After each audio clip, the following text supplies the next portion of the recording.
video ini, cikgu akan membincangkan soalan-soalan yang berkaitan dengan kredit dan hutang. Jadi soalan yang pertama, Encik Paul memiliki 2 keping kad kredit iaitu Visa Plus dan Gold dan juga jumlah terkini.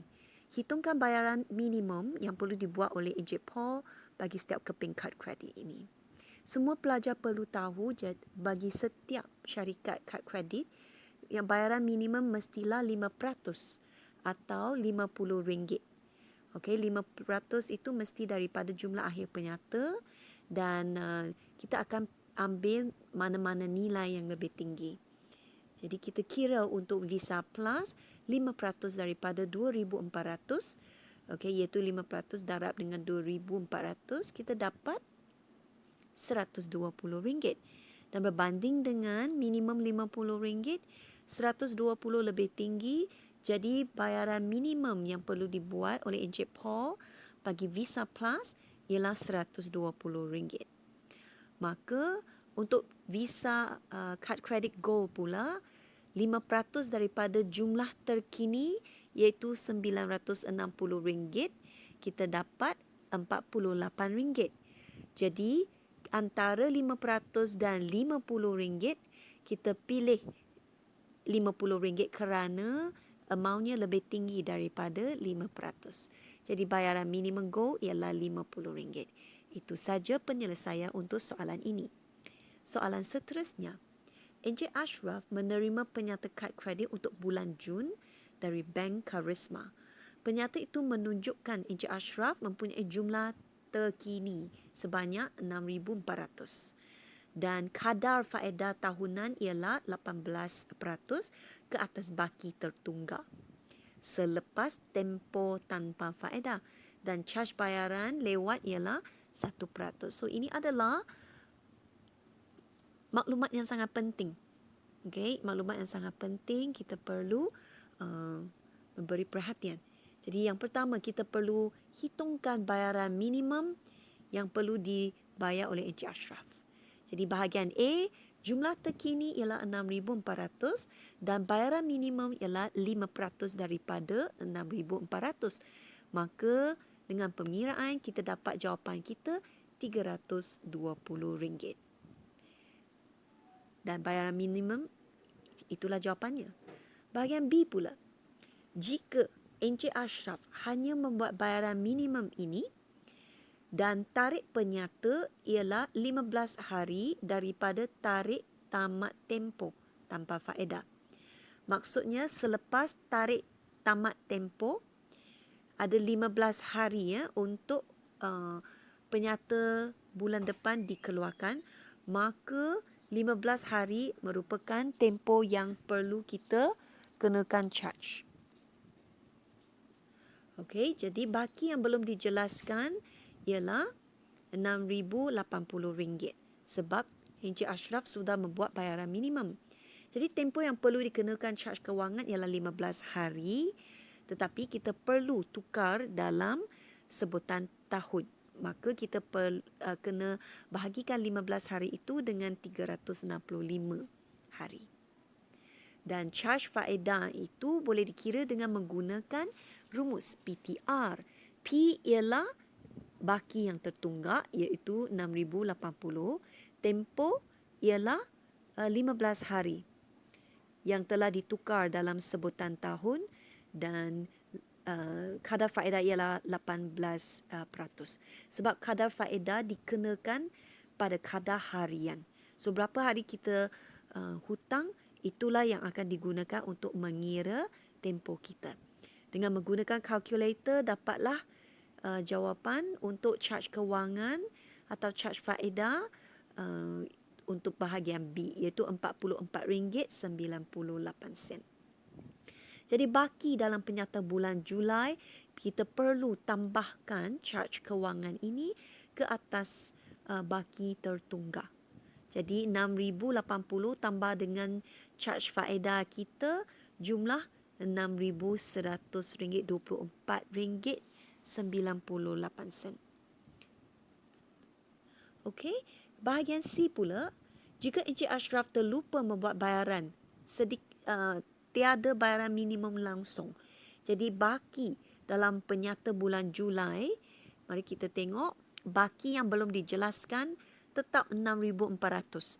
Tetapi tak buat apa-apa bayaran minimum, maka kita perlu carilah charge kewangan. Dan tempoh yang dikenakan charge kewangan itu 15 hari, tukar ke dalam sebutan tahun. Jadi charge kewangan kita ialah PTR. Berlainan daripada soalan B di mana P itu ialah RM6,080. Bahagian C ini, P kita ialah hutang kita yang baki belum dijelaskan, iaitu RM6,400. Tempoh ialah 15 hari ditukar dalam sebutan tahun dan kadar ialah 18%. Okey, jadi dengan menggunakan kalkulator kita dapat charge kewangan ialah RM47.34. Tapi belum habis sebab Encik Ashraf tak buat apa-apa bayaran, jadi baki itu dikira charge bayaran lewat. Jadi charge bayaran lewat ialah 1% daripada baki tertunggak. Jadi baki tertunggak itu merupakan 6,400 tambah dengan charge kewangan. Jadi charge kewangan akan dikenakan charge tambahan 1%. Jadi kita ada RM64.47. Jadi jumlah pembayaran dalam penyata bulan Julai perlulah kita tambah baki tertunggak dengan charge kewangan dan juga charge bayaran lewat yang dikenakan ke atas charge kewangan lagi. Jadi jumlahnya ialah RM6,511.81. Soalan seterusnya. Cik Juliana ingin membeli sepasang kasut tumit tinggi yang buatan Itali secara dalam talian.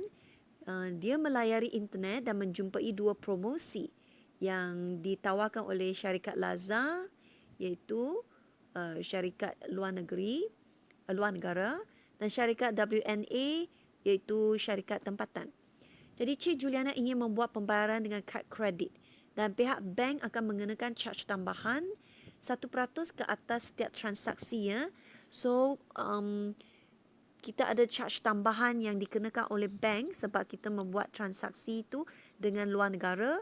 Jadi andaikan di sini kita perlu tukar mata wang, ya, dari ringgit Malaysia ke mata wang asing.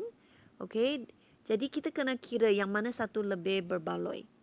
Dengan itu kita perlu cari, ya. So mata wang asing di sini ialah Swiss franc, CHF, okey. Dan mari kita kira syarikat Lazar berapa kita kena bayar kalau membeli daripada syarikat Lazar. Syarikat Lazar menawarkan harga promosi Swiss franc 100. Jadi untuk tempahan daripada luar Switzerland, kita ada satu charge kiriman lagi, ya, iaitu 20 Swiss franc. Okey. Jadi jumlah transaksi kad kredit yang kita perlu bayar kepada syarikat Lazar ialah 100 Swiss franc tambah dengan 20 Swiss franc. Jadi jumlah ialah 120 Swiss franc. Dan ini akan perlu ditukar kepada ringgit Malaysia. Jadi kita menggunakan jadual kadaran. Jadual kadaran, okey, di mana kita ada RM1, setiap RM1 boleh ditukar kepada Swiss franc 24 sen, okey, 0.24. Jadi kita ada 120 Swiss franc sekarang. Jadi dengan menggunakan jadual kadaran, okey, kita boleh ambil 1 bahagi dengan 0.24 darab dengan RM120. Ya, kena darab, ya. Jadi kita dapatlah RM500. Maka kita sudah tukar 120 Swiss franc itu ke dalam ringgit Malaysia. Yang ini boleh ditulis dalam 1/0.24 darab dengan 120 atau guna kalkulator sahaja. Okey. Dan seterusnya Apa lagi yang perlu kita masukkan?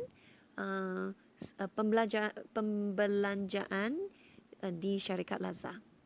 Okey, kita dapat RM500 ya. Lepas tu kita ada charge yang dikenakan oleh bank pula.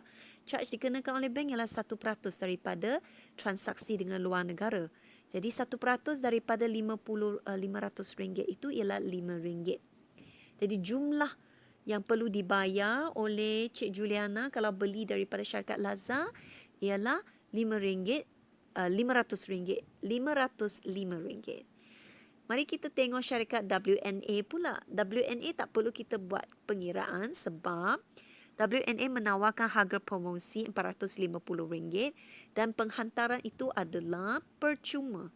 Jadi, perbezaan harga di sini sangat jelas. Kalau beli dari syarikat Lazah, kita ada 500, kita perlu bayar RM500, RM505. Dan kalau beli dari syarikat WNA hanya membuat bayaran RM450. Jadi beza harga ialah RM55. Jadi syarikat mana satu sepatutnya Cik Juliana pilih. Dan kita haruslah memberikan justifikasi kita. Jawapan ialah Cik Juliana harus membeli daripada WNA kerana harga yang perlu dibayar adalah lebih murah kalau berbanding dengan syarikat Lazah. Okey, kerana syarikat Lazah mengandungi charge tambahan. Ini jawapan untuk soalan yang melibatkan penukaran mata wang asing.